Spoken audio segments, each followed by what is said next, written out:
Hey guys, welcome back to my channel. I am Danielle, aka Stitcherista, here on YouTube, and today I have a squeaky chair.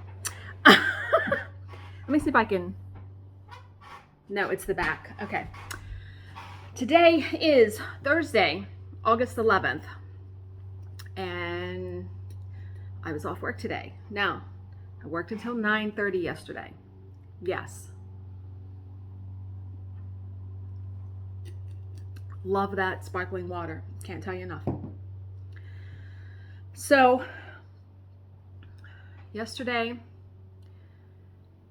I'm glad I had the forethought to have one of our team members she was supposed to be off yesterday, so I had somebody filling in, but knowing that yesterday was potentially going to be a long day, I had messaged her and said, I know you're supposed to be off, but is there any way that you can help us like in the late evening?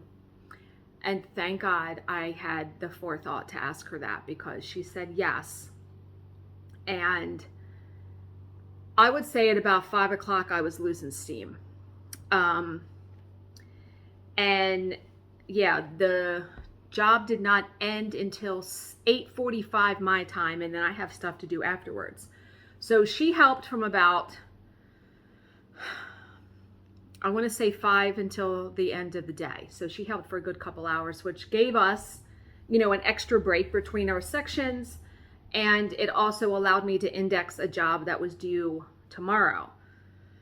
Yeah, just trying to get stuff done. And then, so no stitching yesterday. I didn't even bring my piece out here to show you because no stitching. I didn't get done, like I said, downstairs at 9:30, and I went pretty much right to bed. So today I got up. Today's been a good day. Did my yoga, read some of my Bible, had my coffee, had breakfast, laundry, all that good stuff. Now, I did make some purchases. So I was watching Museum Stitcher this morning, who's fabulous, by the way. Love her Flosstube. And she had bought a pattern from Willow Hill Samplings, and I'm like, ooh, I really like that. So I went to their website, and they have PDF. I was like, ooh, I'm sold. This is the country raspberry flavor. Really like it. The peach is my favorite though. Okay. So I wound up buying 4 patterns. They were all on sale. The first one is Autumn Alphabet. Now, I know this doesn't normally like scream my style, but I absolutely just love it. I will probably just use DMC. I want to say they use Gentle Art sampler threads in it. Where is it? Yeah, all Gentle Arts. And they don't even give a DMC conversion, so it will be me converting it. But I love the border. And I have a love-hate relationship with borders. I love this border, but stitching them, I'm glad when they're done. They look good when they're done. And I'm not really a cat person. You guys know I'm allergic, but I just love that kitty. He's trying to get to that bird. He's not going to get that bird. And I love the blue pumpkin. Yeah, love all of that. And so then I kept looking because, of course. And I also got Spooky Season. Love this border. Look at what I love is that it's all different. It's different down here. It's different up there. It goes like that. I love the owl. Love all of it. Now, you see the fabrics these are stitched on. I may have to try my hand, and try is the operative word here, of trying to like color the paper with Copics with different colors and see how that works out. Haven't quite tried that yet. I need to get a piece of paper and like start experimenting. But wouldn't that look fabulous if I could somewhat emulate that that fabric? Yes, indeedy. Yes, indeedy. Then I bought this one because had to. I practice Stitchcraft. Are you kidding me right now? It's all done in black. Now, they use a variegated black, so yeah, love that one now. Again, with the border. The border is all, it's like 5, 6 different borders all in one. Love, love. And then the final one that I bought was Let It Snow. Do you not love that blue? It's literally white on blue. So I have like 7 different blue markers for Copics. I see me doing some coloring in my future with the paper. Yeah. So got those. I haven't bought patterns in a while, but love those so much.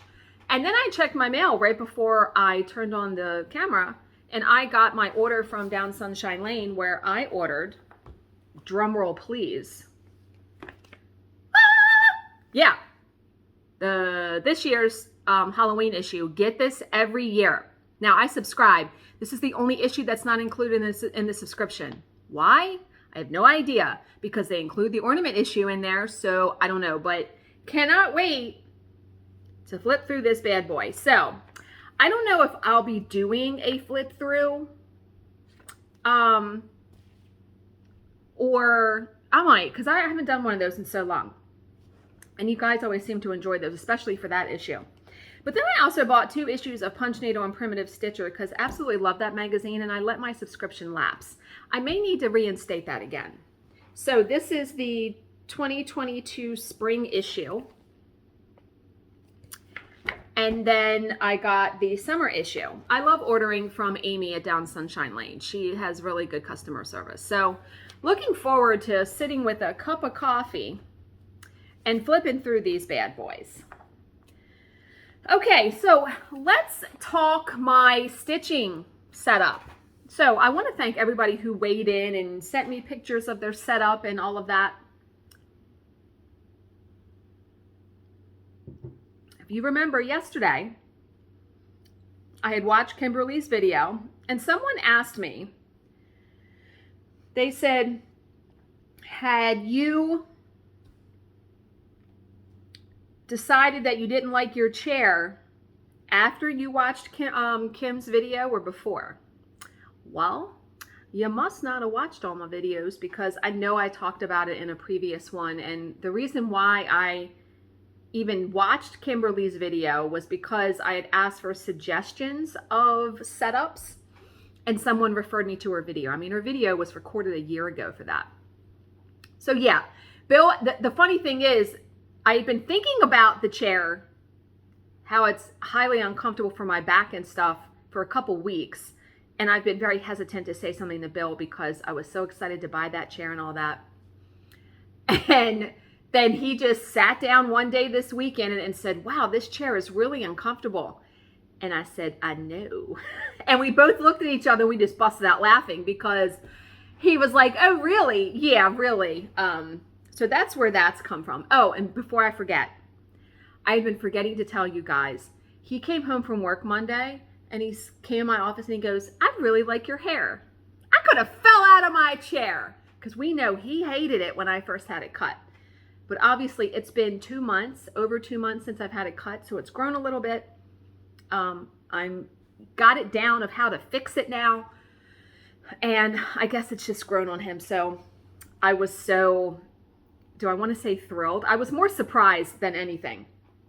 So okay. So my setup, I'm pretty sure I'm off work tomorrow. Bill's off work. I think tonight he suggested we go out to dinner to Texas Roadhouse and then maybe hit a furniture store or 2 and start looking. And great. That sounds great. So this morning I had my coffee. I'd already read some of the Bible. I'd already sat in that chair over there. And I was sitting in my office in my stitching chair and just quietly thinking.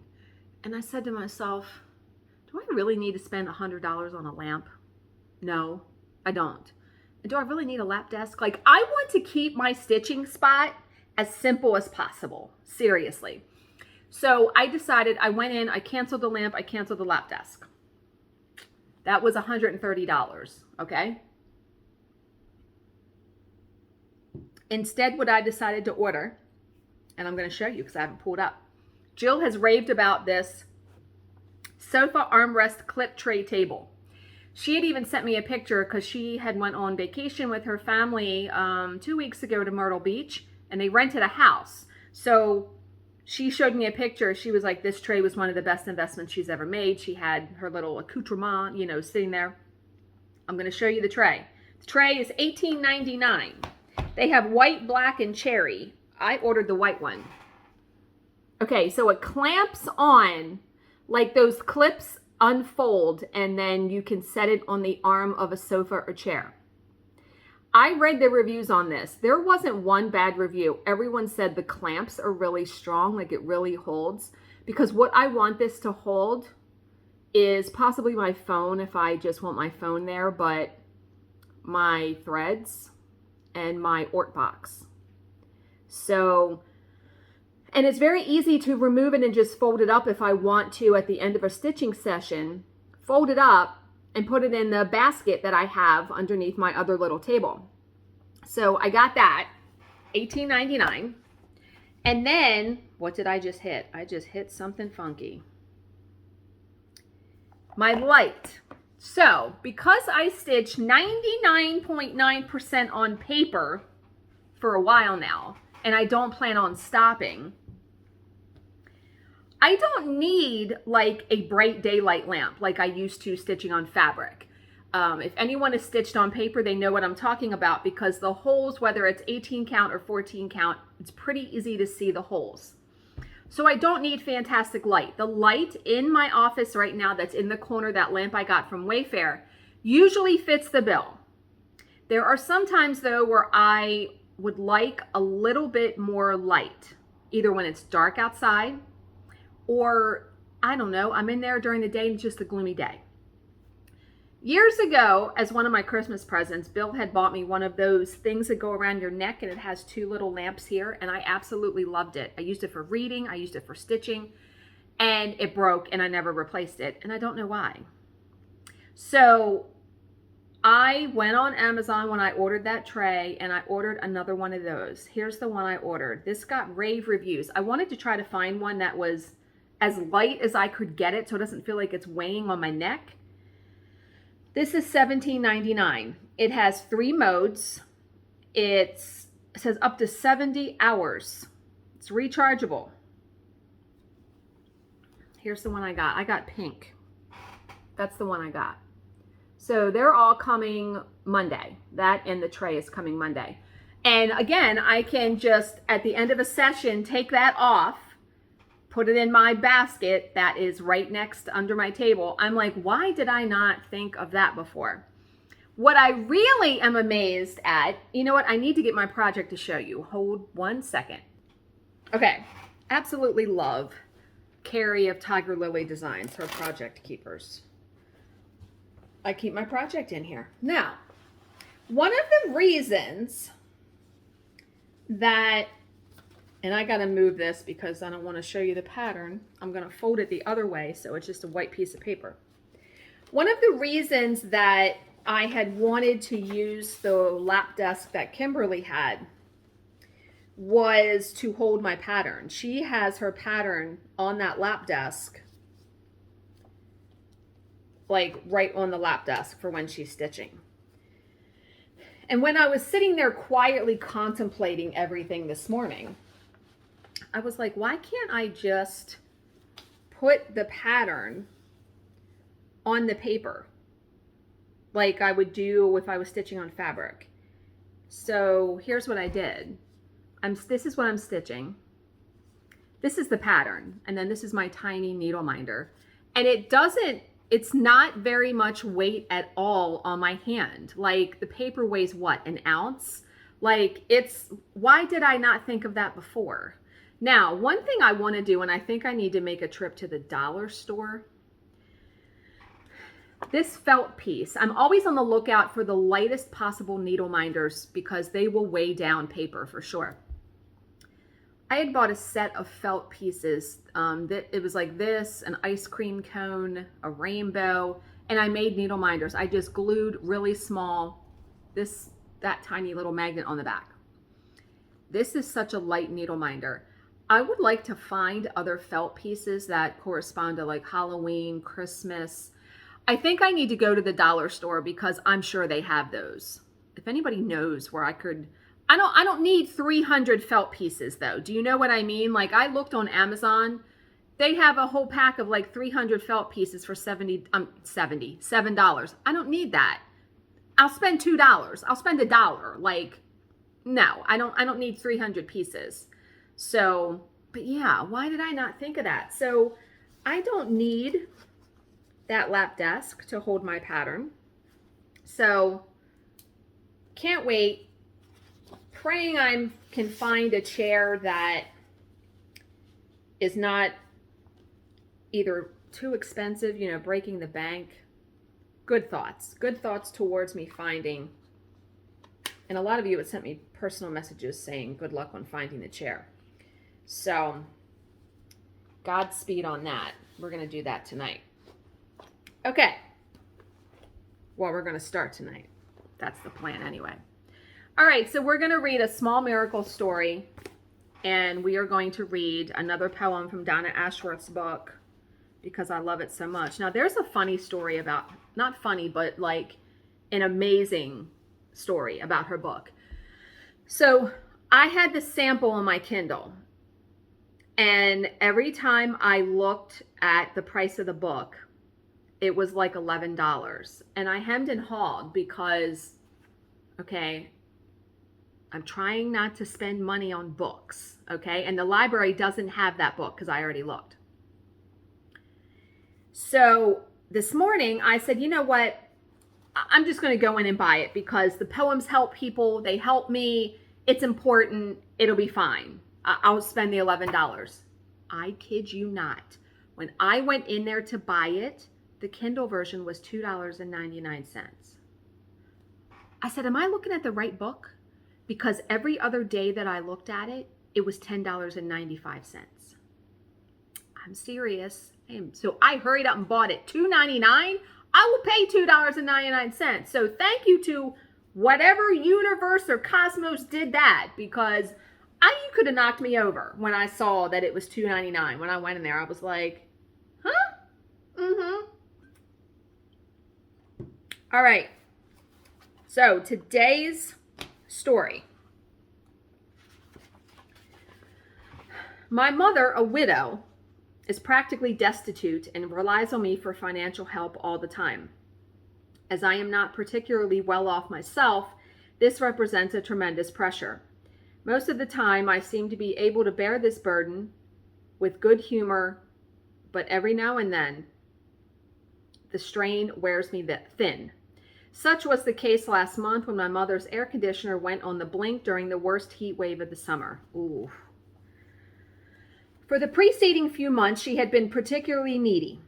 There had been unusual expenses to carry in addition to the regular ones. Doctor's bills, summer clothes, a brief trip to the seashore. It seemed as though no day had passed that she hadn't called me about a new bill she wanted me to pay. So when she called and told me she needed a new air conditioner, I snapped, "Not now," I screamed, slamming down the phone hard. Ugh, I bet she felt guilty after doing that. So that night, I came home late from work and found that my apartment resembled a steam bath. As soon as I opened the door, the hot air hit me instantly, and beads of sweat began pouring down my face and body. Thank God I have central air conditioning, I said to myself as I moved the dial on the meter to turn it on. I waited for the cold air to come pouring through the vents, but nothing happened. I suddenly realized that the slow, steady, vibrating hum that always signified the functioning of the central air conditioner was missing. I can't believe it, I muttered to myself in dismay. The central air conditioner, which has never given me a minute's trouble, is broken on the hottest night of the year. It was 11 o'clock at night and too late to call a repairman. I would literally have to sweat it out until the next morning. I was so uncomfortable that night that I couldn't sleep. I tossed and turned, showered repeatedly, gulped down cold drinks, but nothing helped. It was unbearably hot outside and I was in misery. Suddenly, I sat up in bed. Oh my God, I thought guiltily, my poor mother. If I, a healthy 40-year-old, am experiencing such tremendous discomfort, what is she going through? How could I have been so insensitive, so uncaring? I felt overwhelmed with shame and remorse at my callous behavior the day before, at my lack of compassion for my mother. But perhaps I was not entirely to blame. Perhaps I had not really understood how oppressive the heat could be. I had finally gotten a glimmer of what she had been experiencing when my own air conditioning broke down. First thing in the morning, I'm going to buy her an air conditioner. I immediately resolved. I won't even go to work until I make sure the air conditioner is installed in her bedroom. No, better yet, I'm not going to buy her one air conditioner. I'm going to buy her one for every room in the house. Satisfied with my envisioned act of expiation, I settled back into my pillows and closed my eyes. Suddenly, I heard the most welcome noise in the world, the whir of the air conditioning motors and a reassuring hum. Cold air blasted through the vents. I gasped in wonderment and disbelief at the impeccable timing. And then I knew my penance had been accepted. So that story was by Celia Robbins. And the comment, we think that concrete physical actions are the only possible manifestations of our benevolence, but in fact, just the thought of doing a good deed is powerful enough to affect a change in the universe. Wow, that was quite the story. And you know, I remember when I lived in Hagerstown, one of the apartments I lived in was on the 3rd floor of a house that was converted into 3 apartments. Our air conditioning broke and it was hot AF. Like my fingers were slipping off my keyboard and I said, I can't stay here. So luckily, the guy I was dating and my roommate, his dad lived right down the street. So we were able to stay there for a night while our air conditioning was repaired. But oh my God, I know what it's like to have like no air conditioning. What's amazing is my grandparents didn't have air conditioning until I was 15. That means my mom, the entire time she grew up, they never had air conditioning. My grandfather had installed like a central fan system that like would pull air from the outside and whip it through the house. I don't know if that helped them, but...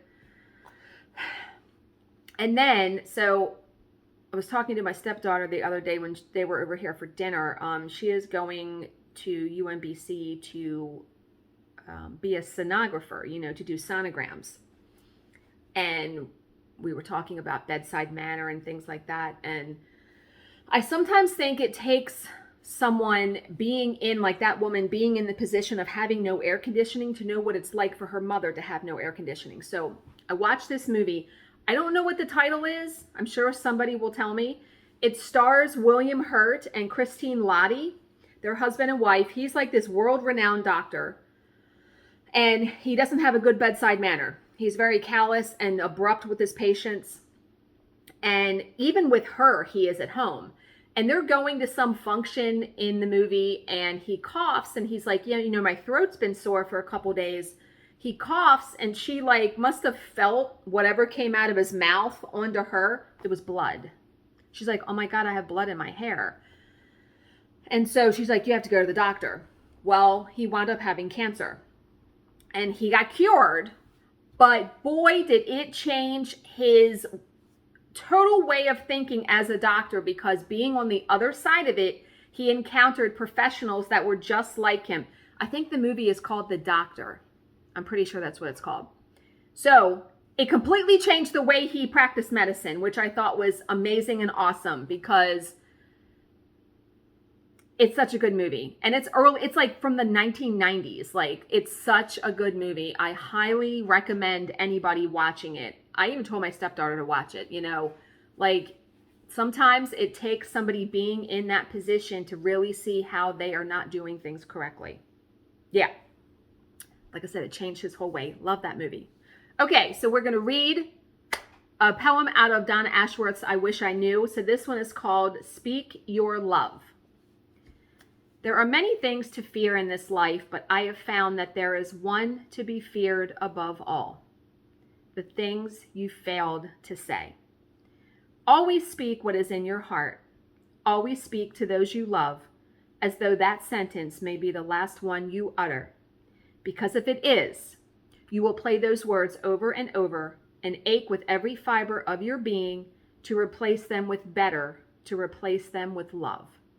To tell that person how magical, wondrous, and joyous they were. Never fall into the trap of believing you have time to speak your love. Time is not something we can rely on. Speak your love every day.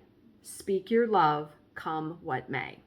Yeah, absolutely. I mean, I know we all say things in the heat of anger. We all have irritations and whatnot.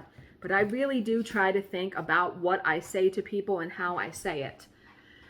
And I'm so thankful for all of you that still continue to watch and comment, and all of my patrons still, and people who have joined the channel. It's just, I'm amazingly blessed with this channel. There is no two ways about it. The friendships I've made, the things I have learned, and I like to think the people maybe I have, you know, been a little bit of a light or helped. That is, you know, what's the word I'm looking for? You can't put a monetary value on that. Priceless. Yeah, that's the word. So I hope you guys are all having, oh, before I say that, somebody asked me where I got my thread holder. Now, I don't know which one they were talking about. This is from Fat Quarter Shop. This is actually stackable. This was 2 drawers that I bought. This is all my Sulky in here. In here, that's my DMC vintage cabinet that has all my DMC in it. Yeah, this view is much nicer than the one in my office, isn't it? Then you see some mermaids back there.